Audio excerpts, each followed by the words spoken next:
Okay, we're back. This is a part 2 of East Rosebud Fly Shop, competitive fly fishing podcast. Again with my host Brandon Booty. So we were, I was into, the Euro nymphing competition, and you see how I go there? It's not a fucking Euro nymphing competition. It's a fly fishing competition. It just seemed like everything that I looked at was that these competitors are Euro nymphing. And so I was talking about, why not make this shit fucking hard? Single dry fly. That'd be interesting right there. You're not going to catch a bunch of fish unless it's optimal dry fly, optimal hopper, optimal warm weather season. But it just, I don't know. It just kind of seems like we're going to make these rules slanted towards by any means necessary. I think what would be interesting, dry fly, right? One fish, biggest fish. Now you got to sight fish for the biggest fish. That would be crazy, right? It's like, I don't want to catch that fish. He ain't gonna win it. You only catch one fish on a dry. Now you got to apply your sight fish for it if you want to try to catch the biggest fish. Yeah. Well, it just my point is that again, I struggle with the ethical application of a fly fishing tournament, and we all know that statement doesn't mean dick. But they're using barbless hooks. No question. They're still catching a bunch of fish. Yeah, so that's number one for me. The fact that it's easy based on the most producing technique in fly fishing, which is of course Euro, right? Yeah. Okay, that's what they go with.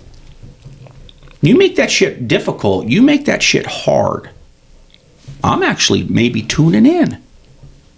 Yeah. But I don't want to see... Do they got camera crews? Are they recording this stuff? I think it's probably recorded to a degree, but I also think that, it's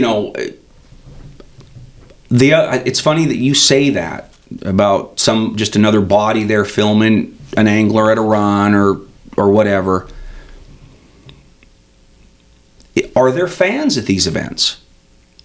I didn't even think about that. Are there fans at these events?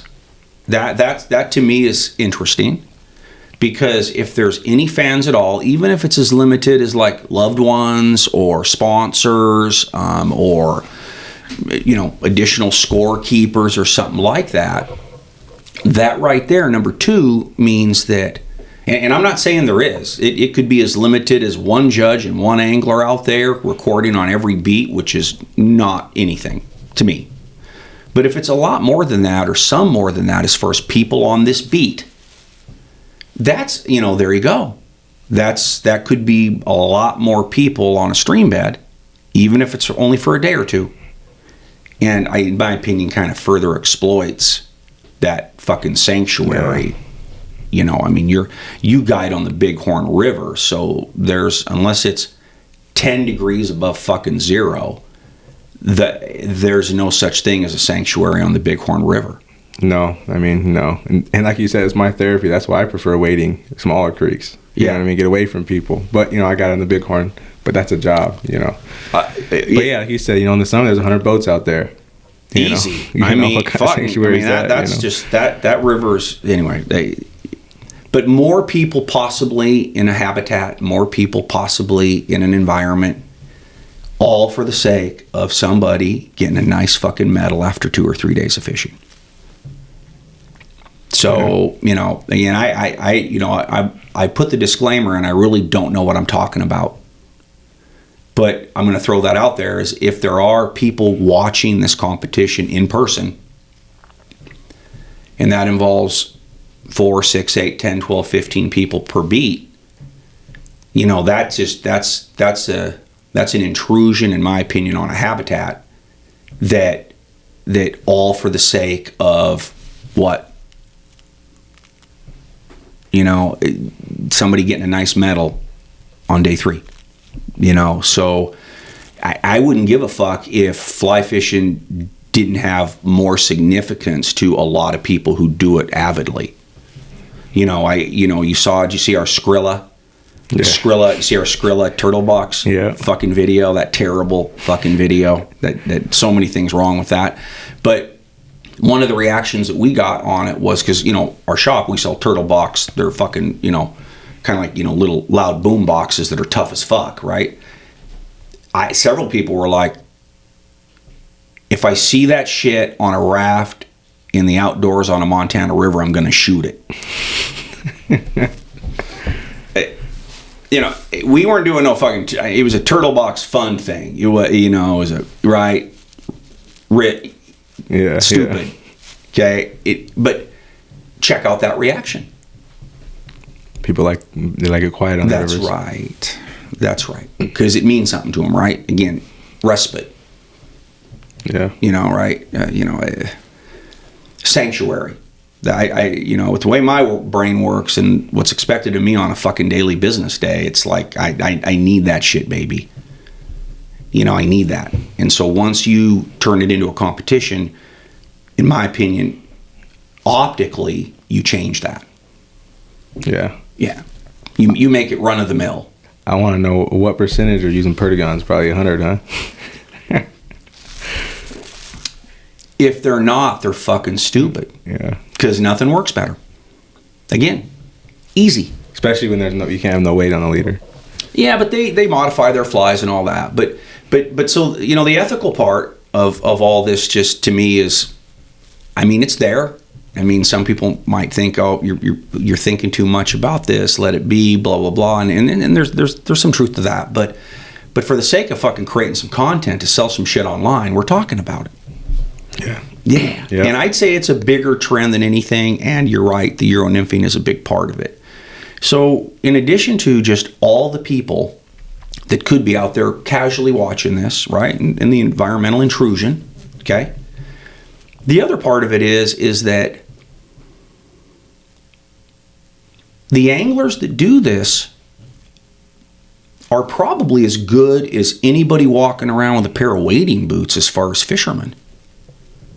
And does that mean anything? Does that mean anything? Is there one celebrity angler that you dig big time? No, not necessarily. Right? It's kind of like, it's one of those things where it's like, if you get a guy that's fucking catching whitefish and fucking trout with a big bobber in the spring on a decent drift with a fucking big red copper john and a fucking red steel worm, who's to say that he isn't getting as much out of what he's doing than that top tier international fucking competitive fly angler? You can't really for sure know what separates anglers as far as being in the sport. Yeah. Motherfucking, I can't throw a football like Tom Brady. Right? Right. Yeah, you can't. I can't fucking throw it better than a lot of people. I can't, swing a fucking glove or a club like Tiger used to. Though it's a different thing, and I think that what these competitions are trying to do is they're trying to create personalities, and I think they're trying to create business. Yeah, that's probably their agenda. I don't know. I don't know. I think this is filler content. What else would they be doing, though? I don't know. My point is that why is somebody doing that? Is somebody doing that because it's out there, that it's out there?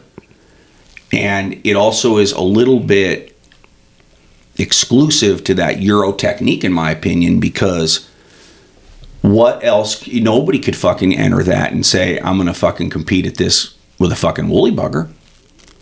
Yeah, there's no way they're gonna catch more fish. Suckers don't eat woolly buggers. Yeah.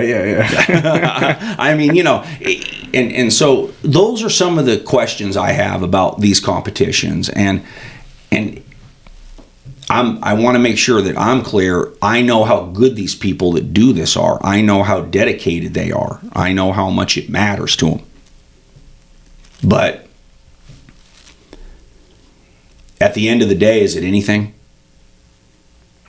I don't know. I don't know. You know, I guess it depends on the individual. If it, like I said earlier, if it was harder, I'd be a little bit more down with it. You know, I would. But the fact that they gravitate towards the most productive way to fish, that to me kind of takes away what it could be. Yeah. I want to know how much fish they're catching now. What you're talking about in these competitions? Oh, yeah, like per day. Fuck, I bet it's hard. I bet, you know, the reason that I'm doing this subject really doesn't have anything to do with what people expect in a tournament like this, which is 1 million fish caught. I don't think that it's that way necessarily at all. I'm sure some of these streams are difficult. I'm sure, you know, it's more just the fact that how I describe fly fishing to me, it's now okay to take it to the furthest limit as far as competition, prizes, environment intrusion, right? Yeah. Sponsorships. Because that's not what it's supposed to be about. Well, you know, it's at about that to them. Yeah, at least to me, you know. Well, that's where I'm coming from. So that, you know, that's really kind of what this is all about. And, you know, this isn't going to really matter because if you want to catch trout, the best way to catch fucking trout is with the type of setups that these competitors use. And so, but I wanted to get this out there because for me, that's a trend that I think you'll probably start to see happening more and more. You know, in Montana, I believe it's almost impossible to hold competitions on rivers. Like I think it's like against Montana Fishing Game's laws. You can't. It's very tight. It's almost impossible.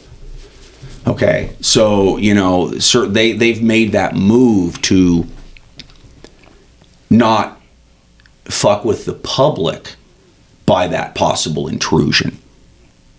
So, you know, Montana's aware of the fact that could really happen. But I think a lot of these are done, I think, in Europe. Yeah, I think you're right. You know, I think it's you know, it's kind of it's a big thing, you know, because, you know, hence Euro nymphing. All right. So anyway, that's some absolute worthless content to fucking ponder. And I appreciate you taking the time to talk about this with me. Of course. Thanks for having me. You bet. Well, welcome everybody to 2024, and, you know, keep a lookout for us here at East Rosebud Studios. Thank you very much.